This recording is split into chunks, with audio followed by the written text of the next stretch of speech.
Ibu saudara yang dikasih Tuhan, firman Tuhan sambil dari kitab Filipi, di dalam surat Filipi pasal 2 ayat yang ke-5 sampai yang ke-7, demikian bunyinya. Hendaklah kamu dalam hidupmu bersama menaruh pikiran dan perasaan yang terdapat juga dalam Kristus Yesus, yang walaupun dalam rupa Allah tidak menganggap kesetaraan dengan Allah itu sebagai milik yang harus dipertahankan, melainkan telah mengosongkan dirinya sendiri dan mengambil rupa seorang hamba dan menjadi sama dengan manusia. Bapak Ibu saudara-saudara yang dikasih Tuhan, doa kami semoga semuanya, setiap kita semuanya dalam keadaan baik-baik saja, seperti surat 3 Yohanes pasal 1 ayat yang kedua yang dikirimkan kepada Gaius, dan semoga roh jiwa kita sehat-sehat. Alkitab menulis dalam terjemahan lain katakan bahwa jiwa kita makmur. Itu doa kita semua, amin. Jiwa kita makmur di dalam Tuhan, sekalipun saat ini di tengah-tengah musibah yang terjadi di bangsa kita, ya, di tengah-tengah musibah yang terjadi di bangsa kita saat ini, firman Tuhan katakan dan mengajarkan sesuatu hal yang berarti. Bahkan bukan suatu kebetulan di hari-hari ini kita mempersiapkan minggu-minggu penderitaan Kristus menjelang Paskah. Dan kebenaran firman Tuhan berkata, saya merenungkan dari kisah ini adalah suatu keteladanan yang Yesus ajarkan di dalam setiap kehidupan orang percaya. Ini adalah keteladanan Yesus yang Yesus berikan kepada kita semua sebagai orang percaya.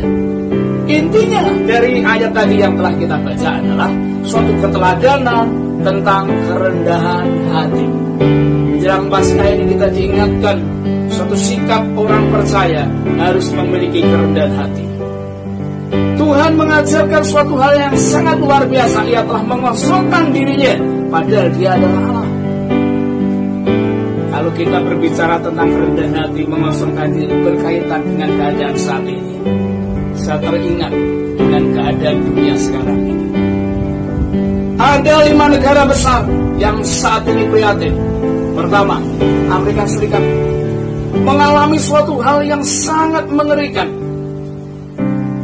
Bagaimana Presiden Amerika Serikat mengatakan bahwa Pak Donald Trump mengatakan bahwa semua akan dapat teratasi, tapi ternyata saat ini Amerika Serikat mengalami masalah yang besar gara-gara virus corona.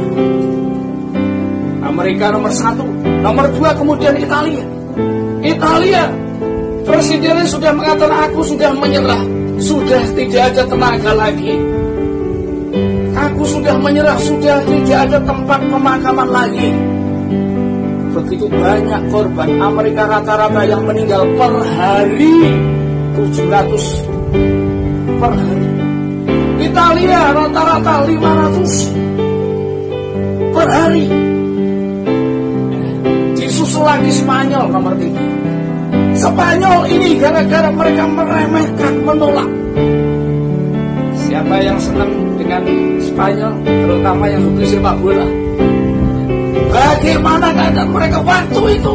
Pemerintah meremehkan, tidak lockdown, tidak membatasi, sehingga berkumpullah kurang lebih 6.000 orang yang hobi sepak bola di stadion yang terbesar di Madrid waktu itu.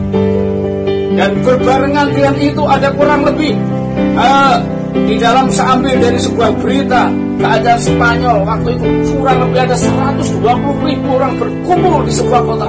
Mereka merayakan Hari Perempuan Sedunia.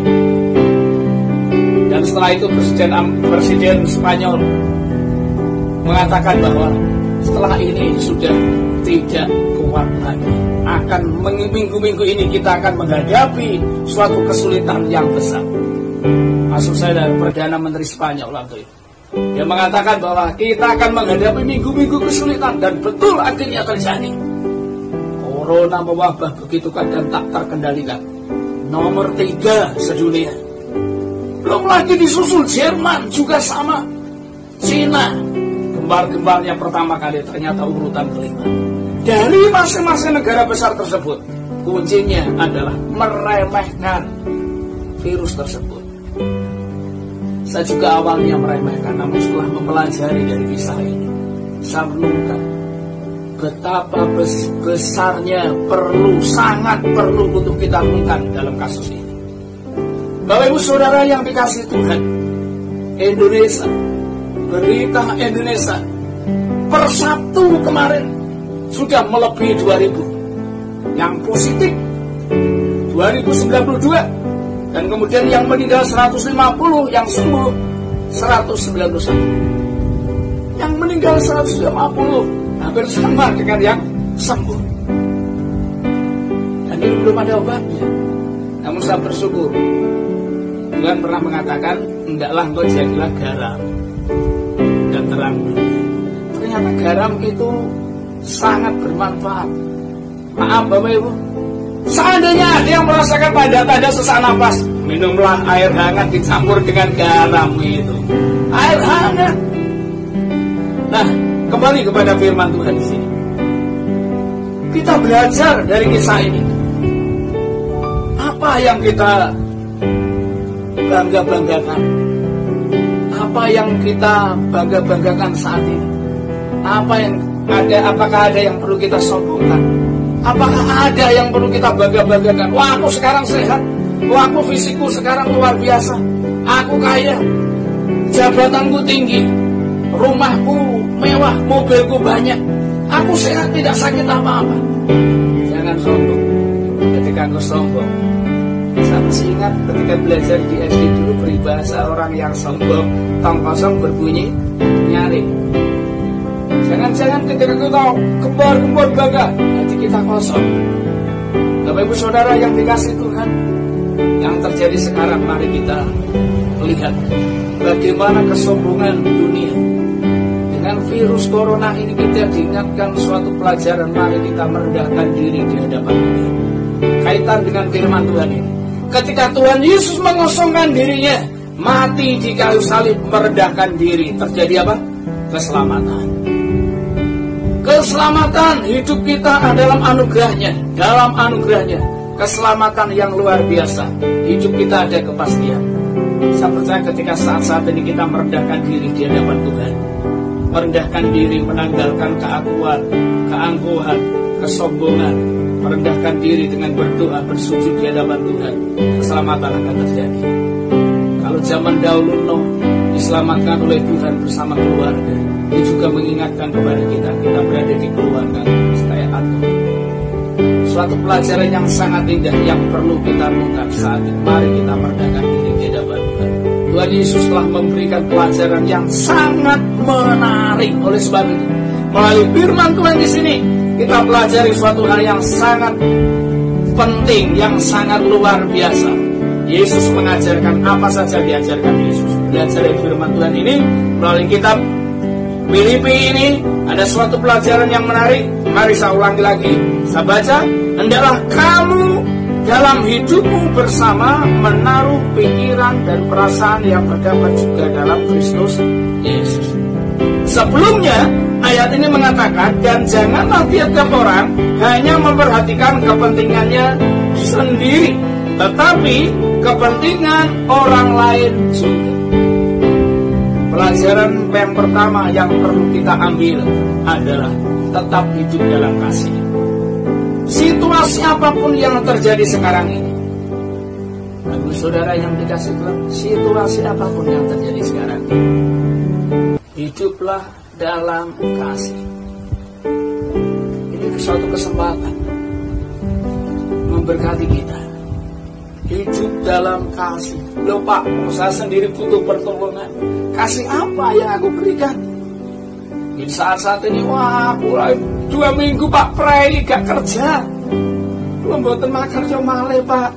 Kula teng griya. Ki lemah mboten napa-napa.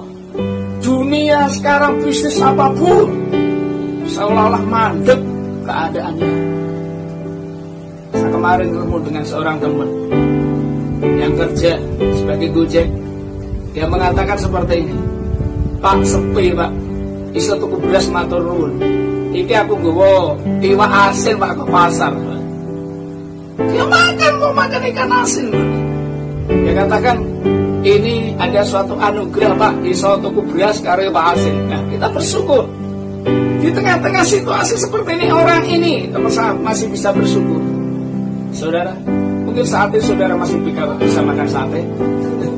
Kalau bisa makan sate, tolonglah kirimkan ke tempat kami.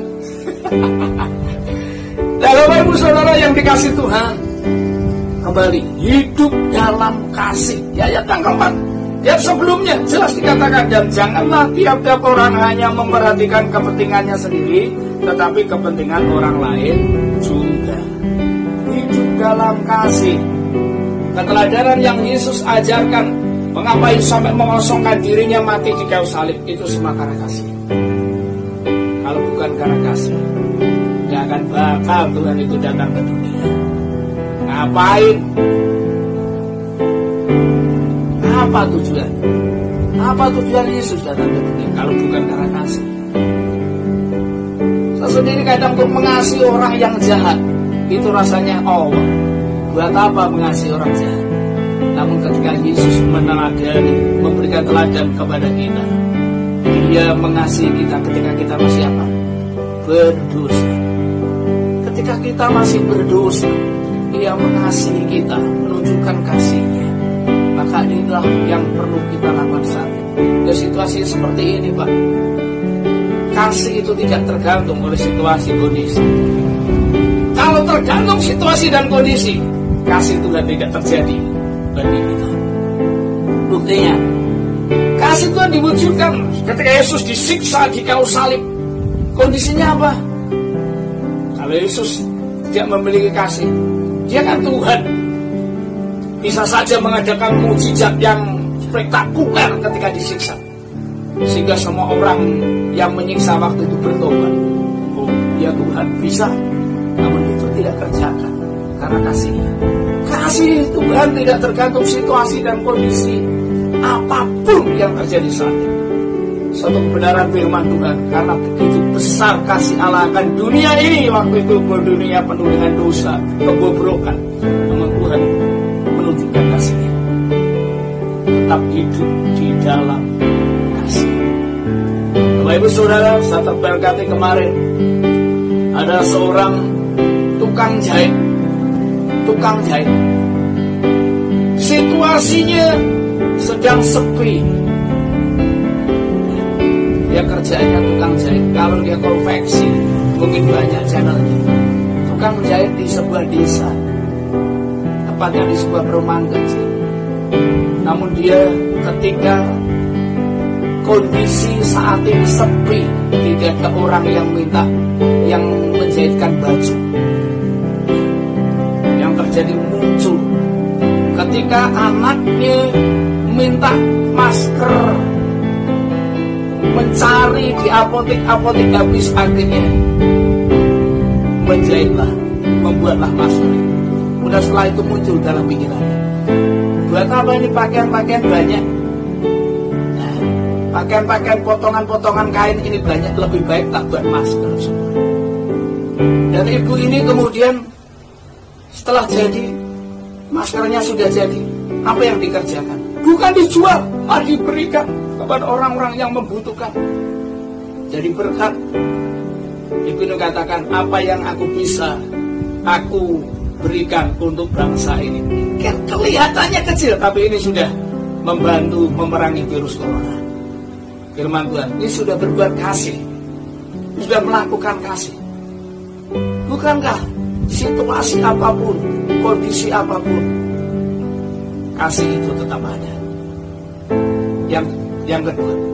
Yang kedua dari kisah ini adalah, dalam kondisi apapun, hiduplah dengan membawa pengaruh bagi orang lain.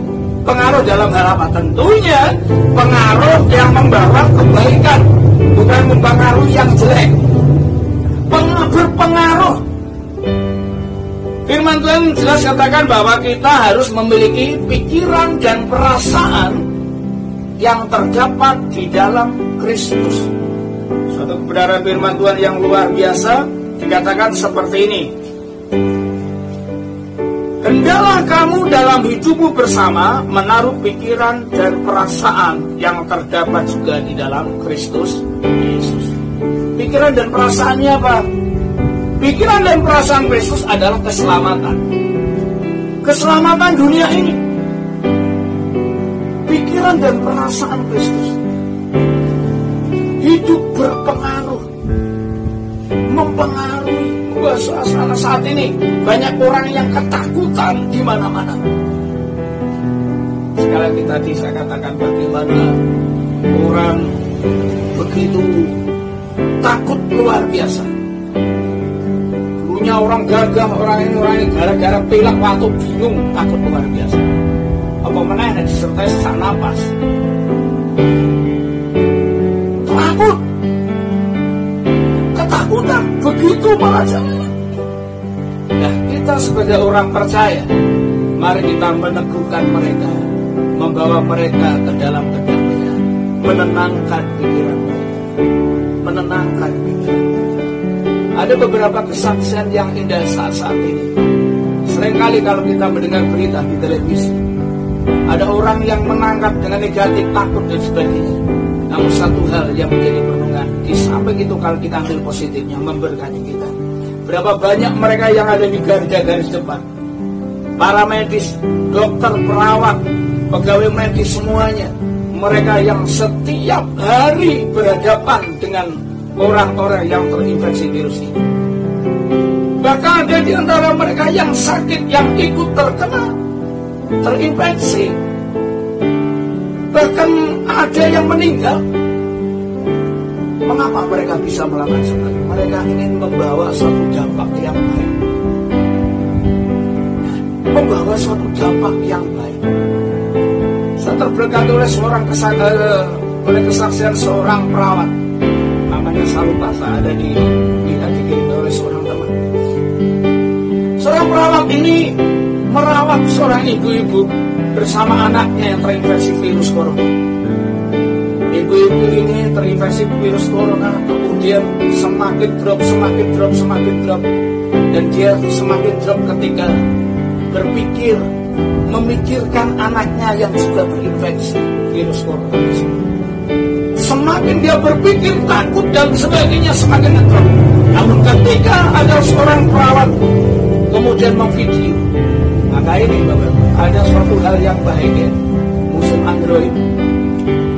Kemudian anak ini ketika tertawa di video, kemudian setelah itu dikirimkan oleh ibu ini, disuruh lihat. Karena anak ini tertawa, kemudian ibu ini orang tuanya juga akhirnya senang tertawa, senang. Dan kemudian dihibur, kemudian semakin tenang. Akhirnya tambah hari semakin sehat, dan ibu ini pun akhirnya selamat dan disembuhkan. Hari ini sudah dinyatakan sembuh.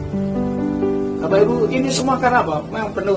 Memang benar kebenaran firman Tuhan katakan, hati yang gembira adalah obat.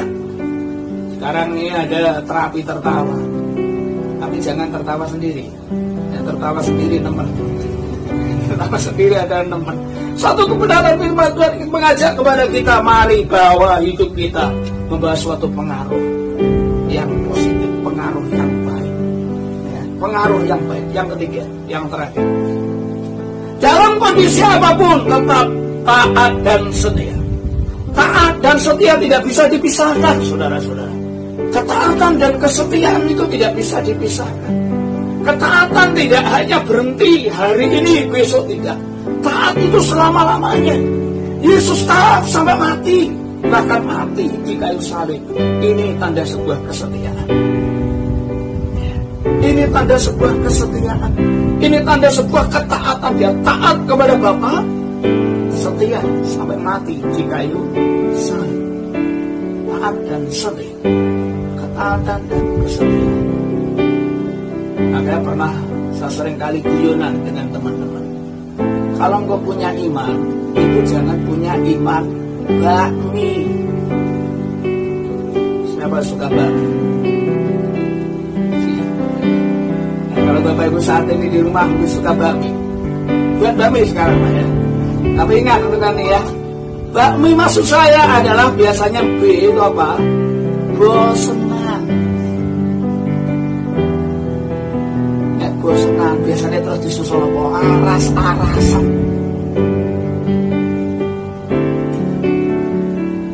wis aras-arasan orang mengatakan apa? Keset, umat kesetin. Keset apa?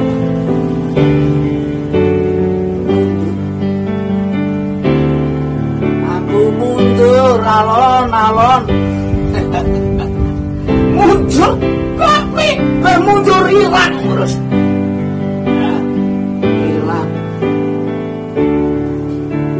Hilang ketok ning gerejane.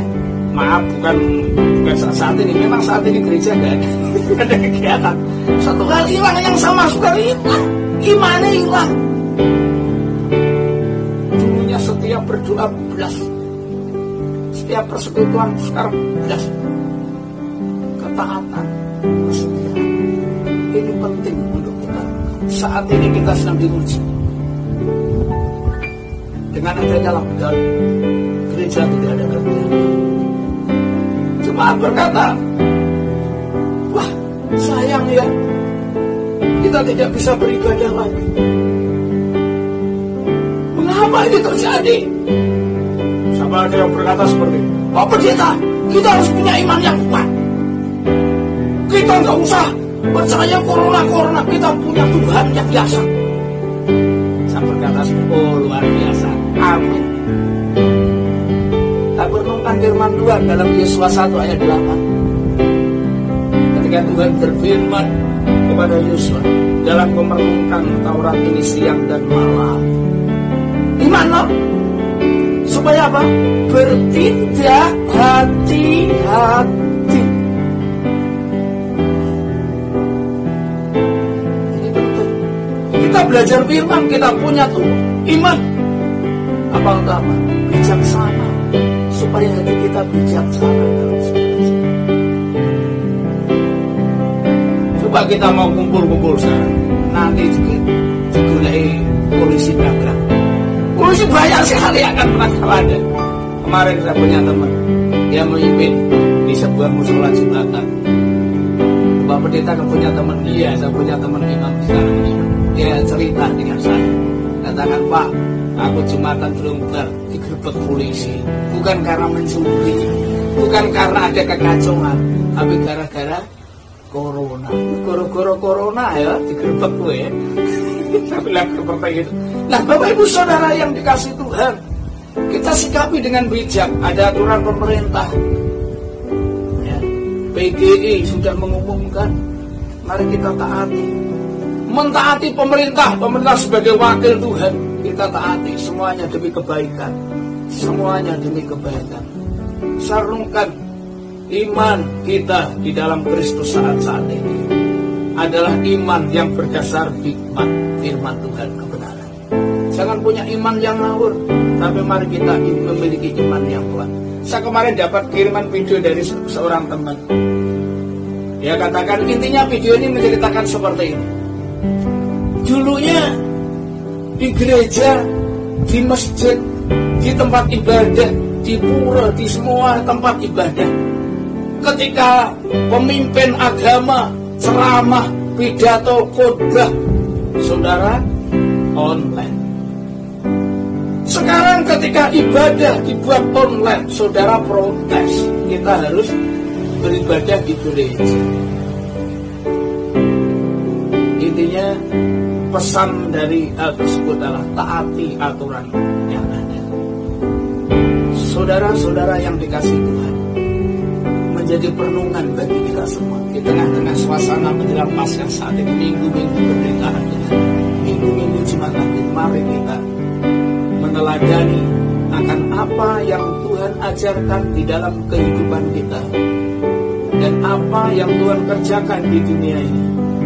Sewaktu masih bersama murid-murid dan sampai sekarang, Yesus terus bekerja melalui karya Roh Kudus di dalam kehidupan pribadi kita semua sebagai orang percaya, dan berikan hikmat kepada kita untuk menyikapi segala sesuatu dengan bijak.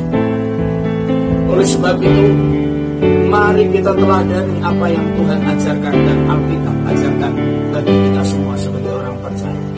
Jadilah orang-orang yang senantiasa hidup di dalam kebenaran Tuhan.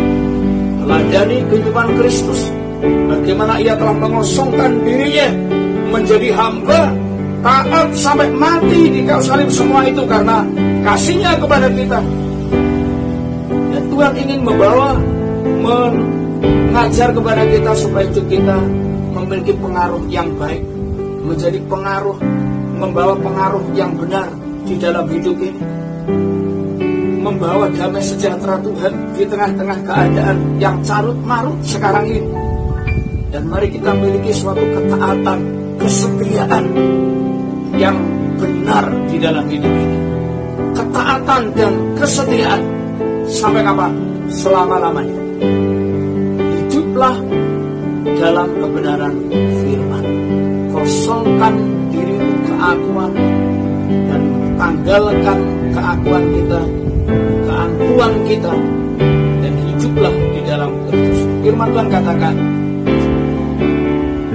aku telah melupakan apa yang ada di belakang dan mengarahkan kepada tujuan panggilan surga. Hidupku bukan aku lagi, tetapi Kristus yang hidup di dalam aku. Selamat memperingati Paskah. Tuhan memberkati kita semua.